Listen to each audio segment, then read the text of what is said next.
Hi, welcome all to Winners and Tech Hub classes. അപ്പോൾ നമ്മൾ ഇന്നത്തെ ക്വസ്റ്റ്യൻ സെഷനിൽ തിയറി ഓഫ് മെഷീൻ സബ്ജക്റ്റിൽ നിന്നുള്ള കുറച്ച് ക്വസ്റ്റ്യൻസുകളും അതിന്റെ കൺസെപ്റ്റുകളുമാണ് നമ്മൾ ഇന്നത്തെ സെഷനിൽ ഡിസ്കസ് ചെയ്യാൻ പോകുന്നത്. സോ നമുക്ക് ഡയറക്റ്റ് ആയിട്ട് ക്വസ്റ്റ്യൻസിലേക്ക് പോവാം. So question number 1. A planar mechanism has 8 links and 10 rotary joints. The number of degrees of freedom of the mechanism using Grubler's criteria. അല്ലെ, അപ്പം ഡിഗ്രി ഓഫ് ഫ്രീഡം കണ്ടുപിടിക്കാനുള്ള ക്വസ്റ്റൻ ആണ്. നമ്മൾ മെക്കാനിസം ആൻഡ് ഇൻവേർഷൻസ് ഒക്കെ പഠിക്കുന്ന ചാപ്റ്ററിൽ നമ്മൾ ബേസിക് ആയിട്ട് ഡിഗ്രി ഓഫ് ഫ്രീഡം കണ്ടുപിടിക്കാൻ നമ്മൾ ഇക്വേഷൻ കാണുന്നുണ്ട്. അല്ലെ, ഗ്രബ്ലേഴ്സ് ക്രൈറ്റീരിയ യൂസ് ചെയ്തുകൊണ്ട് നമ്മളൊരു ഇക്വേഷന്റെ സഹായത്തോടെ നമ്മൾ ഡിഗ്രി ഓഫ് ഫ്രീഡം കണ്ടുപിടിക്കുന്നുണ്ട്. ആ ഇക്വേഷൻ എന്താണ്? F is given by degree of freedom is given by the equation 3 into L minus 1 minus 2J minus H. ഇതാണ് ഡിഗ്രി ഓഫ് ഫ്രീഡം കണ്ടുപിടിക്കാൻ നമ്മൾ യൂസ് ചെയ്യുന്ന equation. Here L indicates number of links. നമ്മളവിടെ എത്ര ലിങ്കുകളാണ് use ചെയ്യുന്നത്, ലിങ്കുകളുടെ എണ്ണമാണ് L കൊണ്ട് ഉദ്ദേശിക്കുന്നത്. J എന്താണ്? J indicates number of binary joints. എത്ര ബൈനറി ജോയിൻസുകൾ ഉണ്ട് എന്നുള്ളതാണ് J ഇൻഡിക്കേറ്റ് ചെയ്യുന്നത്. H എന്ന് പറയുന്നത് number of higher pairs. Number of higher pairs. Okay, so നമ്മുടെ ക്വസ്റ്റ്യനിലെ ലിങ്കുകളുടെ എണ്ണം, നമ്പർ ഓഫ് ലിങ്ക് എത്രയാണ് തന്നിരിക്കുന്നത്? 8 ലിങ്ക് ആണ്. അതേപോലെ 10 റോട്ടറി ജോയിന്റ്സുകളാണ്. അപ്പൊ ബൈനറി ജോയിന്റുകളുടെ എണ്ണം 10 ആണ്. ഹയർ പേഴ്സിന്റെ കാര്യം ഒന്നും തന്നെ ക്വസ്റ്റ്യനിൽ പറയുന്നില്ല. സോ ഹയർ പേഴ്സ് 0 അല്ലെ. So direct substitution F is equal to 3 into L minus 1. So 8 minus 1 എന്താണ്? 7 minus 2 into number of binary joints 10 ആണ്. So 2 into 10 20 minus higher pairs 0 ആണ്. So 3 into 7 21 minus 20 minus 0. So right answer എത്രയാണ്? 21 minus 20 1 തന്നെയാണ്. So option B is the right answer.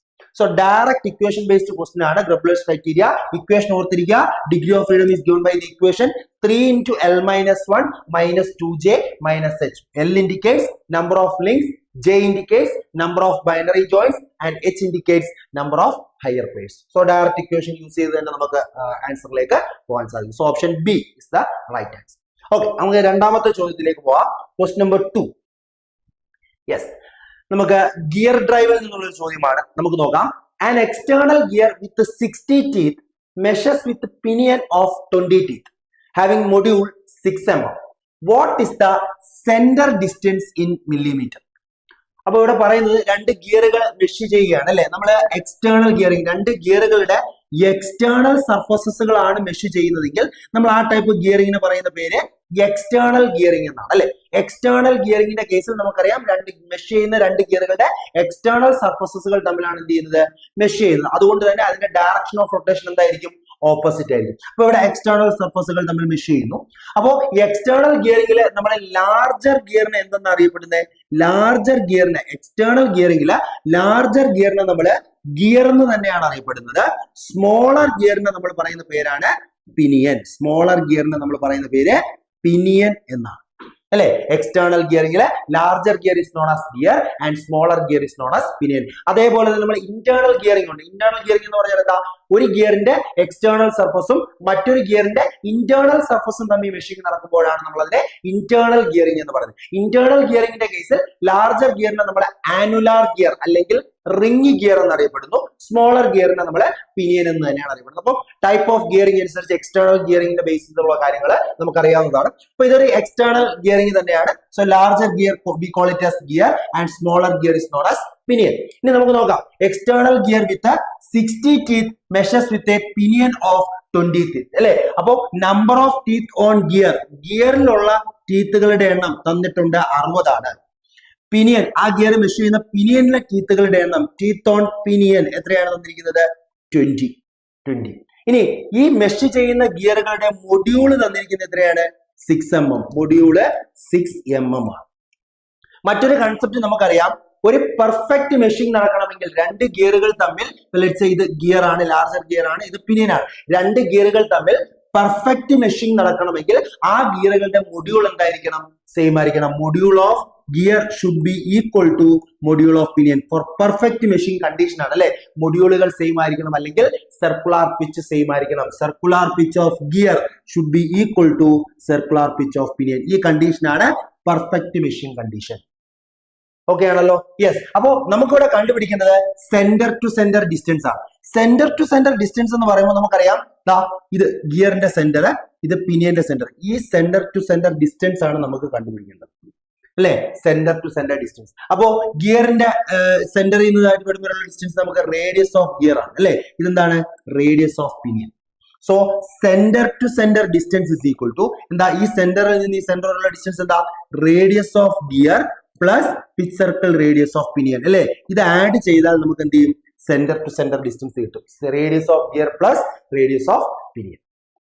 ഇനി നമുക്ക് ഈ pitch circle radius കണ്ടുപിടിക്കണമെങ്കിൽ നമുക്ക് മറ്റൊരു ഇക്വേഷൻ അറിയാം. മൊഡ്യൂൾ എന്ന് പറഞ്ഞാൽ pitch circle diameter divided by number of teeth ആണ് അല്ലെ? Module is equal to pitch circle diameter by number of teeth. So pitch circle diameter is equal to module into number of teeth. Pitch circle diameter is equal to module into number of teeth അല്ലെ? Pitch circle diameter എന്ന് പറഞ്ഞാൽ radius പറയുവാണെങ്കിൽ നമുക്ക് എങ്ങനെ അറിയാം? 2 into radius is equal to module into number of teeth. So radius is equal to module into number of teeth by 2. Okay ആണല്ലോ? So നമുക്ക് substitute ചെയ്താൽ centre distance is equal to radius of gear എന്ന് പറഞ്ഞാൽ എന്താ? module of gear into number of teeth on gear divided by 2 plus radius of pinion എന്താ? module of pinion into number of teeth on pinion divided by 2. So measure ചെയ്യുമ്പോൾ നമുക്കറിയാം module of ഗിയറും module of പിനിയനും same ആണ്. So നമുക്ക് അതിനെ M എന്ന് തന്നെ ഇൻഡിക്കേറ്റ് ചെയ്യാം. സോ നമുക്ക് ഇക്വേഷൻ എങ്ങനെ വരും? Module into number of teeth on gear plus number of teeth on pinion divided by 2. ഈ ഇക്വേഷൻ ആണ് സെന്റർ ടു സെന്റർ ഡിസ്റ്റൻസ് കണ്ടുപിടിക്കാനുള്ള ബേസിക് ഇക്വേഷൻ. നമ്മുടെ ഗിവൺ ഡേറ്റ ക്വസ്റ്റ്യനിൽ മെഷർ ചെയ്യുന്ന ഗിയറുകളുടെ മൊഡ്യൂളും മെഷർ ചെയ്യുന്ന ഗിയറുകളുടെ നമ്പർ ഓഫ് ടീത്തും തന്നിട്ടുണ്ടെങ്കിൽ ഡയറക്റ്റ് ഈ ഇക്വേഷൻ യൂസ് ചെയ്തുകൊണ്ട് നമുക്ക് എന്ത് ചെയ്യാം? ആ രണ്ട് ഗിയറുകളുടെയും സെന്റർ ടു സെന്റർ ഡിസ്റ്റൻസ് നമുക്ക് കണ്ടുപിടിക്കാം. ഓക്കെ. സോ ഇവിടെ മൊഡ്യൂൾ നമുക്ക് തന്നിരിക്കുന്നുണ്ടോ? രണ്ട് ടീത്തുകളുടെ മൊഡ്യൂൾ എത്രയാണ്? 6 mm ആണ്. So 6 into teeth on gear, number of teeth on gear 60 ആണ്, number of teeth on pinion 20 ആണ്. So 60 plus 20 divided by 2. So അത് സോൾവ് ചെയ്യുമ്പോൾ നമുക്ക് എത്ര കിട്ടും? 2 3 ആണ്. 60 പ്ലസ് 20 80 ഇൻറ്റു 3 80 ഇൻറ്റു 3 അതായത് 240 mm ആണ് centre to centre distance. Option C is the right answer. Okay. അപ്പൊ നമ്മൾ ഈ ഒരു ഇക്വേഷനിലേക്കാണ് വന്ന് ചേർന്നിരിക്കുന്നത്. എക്സാം പോയിന്റ് ഓഫ് വ്യൂ നമ്മൾ ഈ ഒരു ഇക്വേഷൻ ബൈ ഹാർട്ട് ഓർത്തിരുന്നാൽ മതി. ഗിവൻ ഡേറ്റ മെഷർ ചെയ്യുന്ന ഗിയറുടെ മൊഡ്യൂളുകളും അതേപോലെ മെഷർ ചെയ്യുന്ന ഗിയറിന്റെ നമ്പർ ഓഫ് ടീത്തും തന്നിട്ടുണ്ടെങ്കിൽ ആ രണ്ട് ഗിയറുകൾ തമ്മിലുള്ള സെന്റർ ടു സെന്റർ ഡിസ്റ്റൻസ് കണ്ടുപിടിക്കാൻ we can directly use this equation module into number of teeth on gear 1 plus number of teeth on gear 2 divided by 2. Equation വന്ന രീതി നമ്മളൊന്ന് മനസ്സിലാക്കി പോയെന്നേ. ഓക്കെ അല്ലേ? So the right answer is option C 240 mm. Module mm-ലാണ് നമ്മൾ കൊടുത്തിരിക്കുന്നത്. അതുകൊണ്ട് തന്നെ കിട്ടുന്ന സെന്റർ ടു സെന്റർ ഡിസ്റ്റൻസും സെയിം യൂണിറ്റിൽ തന്നെ നമുക്ക് റെപ്രസെന്റ് ചെയ്യാം. Okay. Option C is the right answer. Okay. നമുക്ക് അടുത്ത ചോദ്യത്തിലേക്ക് പോവാം. ക്വസ്റ്റ്യൻ നമ്പർ 3ലേക്ക് പോവാം. എന്താ പറഞ്ഞിരിക്കുന്നത്? ഒരു തിയററ്റിക്കൽ ക്വസ്റ്റ്യൻ ആണ്. The circular pitch of a spur gear is defined as the ratio of spur ഗിയറിന്റെ സർക്കുലർ പിച്ച് എന്താണെന്നുള്ളതാണ്. നമ്മൾ ഗിയർ ടെർമിനോളജിയിൽ ഒരുപാട് ടേമുകൾ പഠിക്കുന്നുണ്ടല്ലേ? Circular pitch, module, diametrical pitch, അങ്ങനെ ഒരുപാട് ടെർമിനോളജീസ് നമ്മൾ പഠിക്കുന്നുണ്ട്. അപ്പൊ അതിൽ വളരെ ഇമ്പോർട്ടന്റ് ആയിട്ടുള്ള ഒരു ടെർമിനോളജിയാണ് സർക്കുലർ പിച്ച്. എന്താണ് സർക്കുലർ പിച്ച്? സർക്കുലർ പിച്ചിന്റെ ഡെഫിനിഷൻ നമ്മൾ പഠിക്കുന്നത് എന്താണ്? സർക്കുലർ പിച്ച് എന്ന് പറഞ്ഞാൽ എന്താണ്? ലെറ്റ്സ് സേ ഇത് ഒരു ടൂത്ത് ആണ് അല്ലെ? ഇത് രണ്ടാമത്തെ ടൂത്ത്. ഓക്കെ. അപ്പൊ ഈ ടീത്തിന്റെ ഈ പോയിന്റ് ഞാൻ എടുക്കുന്നു. പിച്ച് സർക്കിൾ, ഇതാണ് പിച്ച് സർക്കിൾ അല്ലെ? ഇമാജിനറി സർക്കിൾ നമ്മൾ വരയ്ക്കുന്ന ഇമാജിനറി സർക്കിൾ ആണ് പിച്ച് സർക്കിൾ. അപ്പൊ ഈ പിച്ച് സർക്കിളിലൂടെ വേണം നമ്മൾ എന്ത് ചെയ്യാൻ? ഇത് മെഷർ ചെയ്യാൻ. എല്ലാ കാര്യങ്ങളും മെഷർ ചെയ്യുന്നത് ത്രൂ പിച്ച് സർക്കിൾ ആണ് അല്ലെ? അലോങ് ദ പിച്ച് സർക്കിൾ ആണ്. അപ്പോൾ ഈ ടീത്തിന്റെ ഈ ഒരു പോയിന്റ് എടുത്തു. ഈ പോയിന്റ് മുതൽ തൊട്ടടുത്ത ടീത്തിന്റെ കറസ്പോണ്ടിങ് പോയിന്റ്. അപ്പൊ കറസ്പോണ്ടിങ് പോയിന്റ് എന്ന് പറഞ്ഞാൽ ഏതാണ്? ഇത് ഇവിടെ വരും അല്ലെ? ഇവിടെ വരും. അപ്പൊ ഈ ഡിസ്റ്റൻസിന് നമ്മൾ പറയുന്ന പേരാണ് circular pitch. Circular pitch. The circular pitch, it is defined as the distance measured along the pitch circle. Distance measured along the circumference of pitch circle from a point on one tooth to the corresponding to point on the adjacent tooth. അല്ലേ? അപ്പോ circular pitch എന്ന് പറഞ്ഞാൽ നമ്മളത് pitch സർക്കിളിന്റെ സർക്കംഫറൻസിലൂടെയാണ് measure ചെയ്യുന്നത്. എവിടെ മുതൽ എവിടെ മുതലുള്ള ഡിസ്റ്റൻസ് ആണ്? ഒരു ടൂത്തിന്റെ ഒരു കറസ്പോണ്ടിങ്, ഈ പോയിന്റ് മുതൽ തൊട്ടടുത്ത അഡ്ജസന്റ് ടൂത്തിന്റെ ആ കറസ്പോണ്ടിങ് പോയിന്റുള്ള ഡിസ്റ്റൻസിനെ നമ്മൾ പറയുന്ന പേരാണ് സർക്കുലർ പിച്ച്. ഡെഫിനിഷൻ കറക്റ്റ് ആയിട്ട് തന്നെ നോട്ട് ചെയ്യാം. ഇനി സർക്കുലർ പിച്ച് കണ്ടുപിടിക്കാൻ നമ്മൾ യൂസ് ചെയ്യുന്ന ഇക്വേഷൻ ആണ് circular pitch is given by the equation pi D by T. ഒന്നുകിൽ നിങ്ങൾക്ക് ഈ ഇക്വേഷൻ യൂസ് ചെയ്ത് സർക്കുലർ പിച്ച് കണ്ടുപിടിക്കാം. ഇനി അല്ലെങ്കിൽ നമുക്കറിയാം മൊഡ്യൂൾ, ഒരു ഗിയറിന്റെ മൊഡ്യൂൾ എന്ന് പറഞ്ഞാൽ pitch circle diameter in millimetre to number of teeth, അല്ലെ ഒരു ഗിയറിനകത്തിന്റെ പിച്ച് സർക്കിൾ ഡയമീറ്റർ അത് മില്ലിമീറ്ററിൽ റെപ്രസെന്റ് ചെയ്യുക, അതിന്റെ നമ്പർ ഓഫ് ടീത്ത് കൊണ്ട് ഡിവൈഡ് ചെയ്താൽ നമുക്ക് എന്ത് കിട്ടും, മൊഡ്യൂൾ കിട്ടും. ഓക്കെ, സോ d/2 മൊഡ്യൂൾ ആയതുകൊണ്ട് circular pitch is equal to pi into d/2 എന്താണ്, മൊഡ്യൂൾ ആണ്. സോ പൈ ടൈംസ് മൊഡ്യൂൾ, അതും എന്ത് തന്നെയാണ്, സർക്കുലർ പിച്ച് കണ്ടുപിടിക്കാനുള്ള ഇക്വേഷൻ. അപ്പൊ ഈ രണ്ട് ഇക്വേഷൻസുകൾ യൂസ് ചെയ്ത് നമുക്ക് സർക്കുലർ പിച്ച് കണ്ടുപിടിക്കാം. പൈ d/t അല്ലെങ്കിൽ പൈ ഇൻറ്റു മൊഡ്യൂൾ. സർക്കുലർ പിച്ചിന്റെ ഡെഫിനിഷൻ നമുക്ക് ഡയറക്റ്റ് ആയിട്ട് മനസ്സിലാക്കാം, അല്ലെ. ഈ ഒരു ഡിസ്റ്റൻസിനെയാണ് നമ്മൾ സർക്കുലർ പിച്ച് എന്ന് പറയുന്നത്. അപ്പൊ ഈ പറഞ്ഞിരിക്കുന്ന കാര്യങ്ങൾ എന്തെങ്കിലും നമ്മുടെ ഓപ്ഷനിലുണ്ടോ? ഓപ്ഷൻ എ പറയുന്നു circumference of the pitch circle to the number of teeth. Option B circumference of the pitch circle to the diameter of pitch circle. Option C diameter of pitch circle to the number of teeth. Option D number of teeth to diameter of pitch circle. അപ്പൊ നമ്മൾ പഠിച്ചിരിക്കുന്ന circular പിച്ചിന്റെ രണ്ട് definitions ഇതാണ്. അപ്പൊ ഇതില് ഈ pi D എന്ന് പറഞ്ഞാൽ എന്താ, ഡി എന്താണ്, D means pitch circle diameter. നമ്മളൊരു ഗിയർ സ്പെസിഫൈ ചെയ്യുന്നത് അതിന്റെ പിച്ച് സർക്കിൾ ഡയമീറ്റർ വെച്ചാണ്, അല്ലെങ്കിൽ ഒരു ഗിയറിന്റെ സൈസ് നമ്മൾ സ്പെസിഫൈ ചെയ്യുന്നത് പിച്ച് സർക്കിൾ ഡയമീറ്റർ വെച്ചാണ്. അപ്പോൾ പൈ ഡി എന്ന് പറഞ്ഞാൽ എന്താണ്, പിച്ച് സർക്കിൾ ഡയമീറ്ററിന്റെ, പിച്ച് സർക്കിളിന്റെ സർക്കംഫറൻസ് അല്ലേ. പിച്ച് സർക്കിളിന്റെ ഡയമീറ്റർ ഡി ആണെങ്കിൽ അതിന്റെ സർക്കംഫറൻസ് എന്താണ്, പൈ ഡി അല്ലെ. അപ്പോൾ ഈ പൈ ഡി എന്ന് പറയുന്ന term actually circumference of pitch circle തന്നെയാണ്. അതിനെ നമ്പർ ഓഫ് ടീത്ത് കൊണ്ട് ഡിവൈഡ് ചെയ്താൽ നമുക്ക് എന്ത് കിട്ടും, സർക്കുലർ പിച്ച് കിട്ടും. അപ്പോൾ സർക്കുലർ പിച്ചിന്റെ കറക്റ്റ് ഡെഫിനിഷൻ തന്നെയല്ലേ ഓപ്ഷൻ എയിൽ പറഞ്ഞിരിക്കുന്നത്. It is defined as the ratio of circumference of the pitch circle. Circumference of pitch circle എന്ന് പറയുന്നത് തന്നെയാണ് പൈ ഡി, ബിക്കോസ് ഡി എന്ന് പറയുന്നത് പിച്ച് സർക്കിൾ ഡയമീറ്റർ ആണ് അല്ലെ. So pi D by T ചെയ്താൽ നമുക്ക് എന്ത് കിട്ടും, സർക്കുലർ പിച്ച് കിട്ടും. സോ ഓപ്ഷൻ എ തന്നെയാണ് അവിടെ റൈറ്റ് ആൻസർ കേട്ടോ. അപ്പൊ നമ്മൾ പഠിച്ചിരിക്കുന്ന ഇക്വേഷൻ മറ്റൊരു രീതിയിൽ വന്നു എന്നുള്ളതേ ഉള്ളൂ. നോട്ട് ചെയ്തേക്കുക, സർക്കുലർ പിച്ചിന്റെ ഒരു ഡെഫിനിഷൻ ഇങ്ങനെയും നമുക്ക് പറയാം.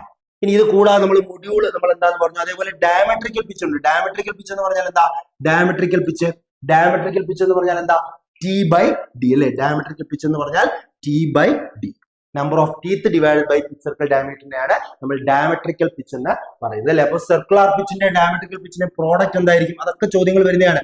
സർക്കുലർ പിച്ചിന്റെ ഡയമട്രിക്കൽ പിച്ചിന്റെ പ്രോഡക്റ്റ്, സർക്കുലർ പിച്ച് എന്ന് പറയുന്നത് പൈ ഡി ബൈ ടി ആണ്, ഡയമട്രിക്കൽ പിച്ച് എന്ന് പറയുന്നത് ടി ബൈ ഡി ആണ്. സോൾവ് ചെയ്യുമ്പോൾ നമുക്ക് എന്ത് കിട്ടും, പൈ എന്ന് തന്നെ കിട്ടും. അപ്പൊ product of circular pitch and diametrical pitch is pi.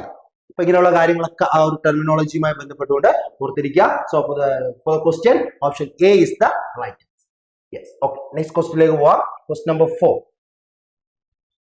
Okay, 4 എന്താണ്, flywheel എന്നുള്ള ചോദ്യമാണ്. നോക്കാം. A flywheel has a radius of gyration of 1 meter and mass 2500 kg. The starting torque is 1500 Newton meter and may be assumed as constant.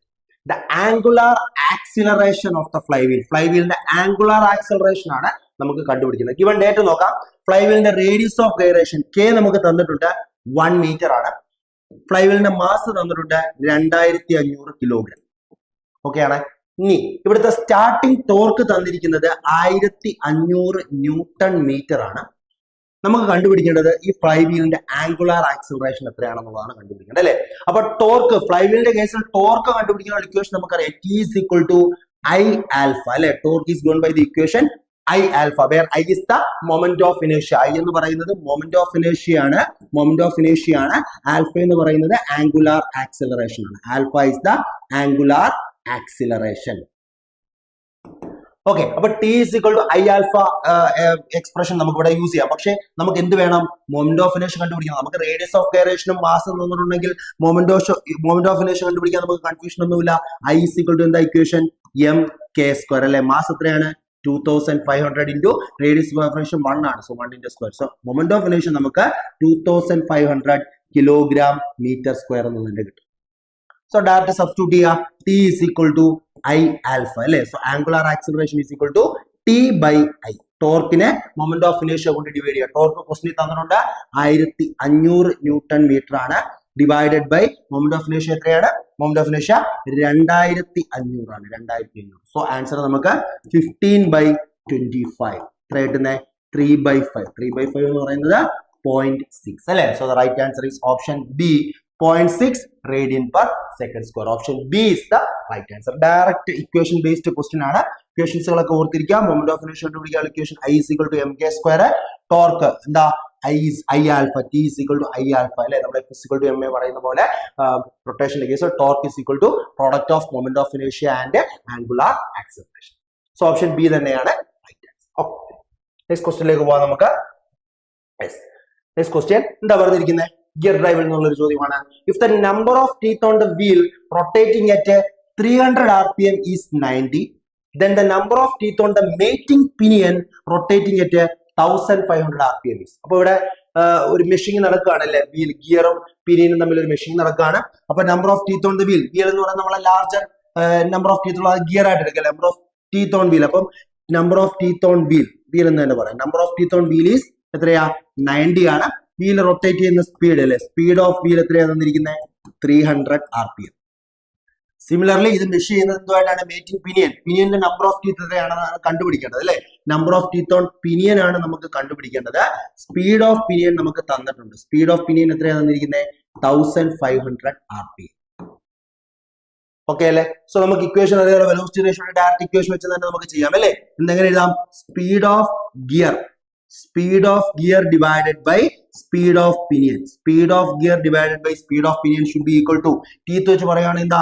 Number of teeth on pinion divided by number of teeth on gear. ഈ രീതിയിലല്ലേ നമ്മൾ relation പറയുന്നത്? Speed of gear divided by speed of pinion is equal to number of teeth on pinion divided by number of teeth on gear. Okay, അപ്പൊ speed of gear എത്രയാണ്? Gear ഉദ്ദേശിക്കുന്ന wheel തന്നെ അല്ലെ. എത്രയാ? 300 divided by speed of pinion. പിനിയന്റെ speed എത്രയാ? 1500 is equal to number of teeth on pinion. അതാണ് നമുക്ക് വേണ്ടത്. Number of teeth on pinion നമുക്ക് കണ്ടുപിടിക്കണം. Number of teeth on wheel, വീലാണ് നമ്മുടെ ഗിയർ, എത്രയാണ്? 90.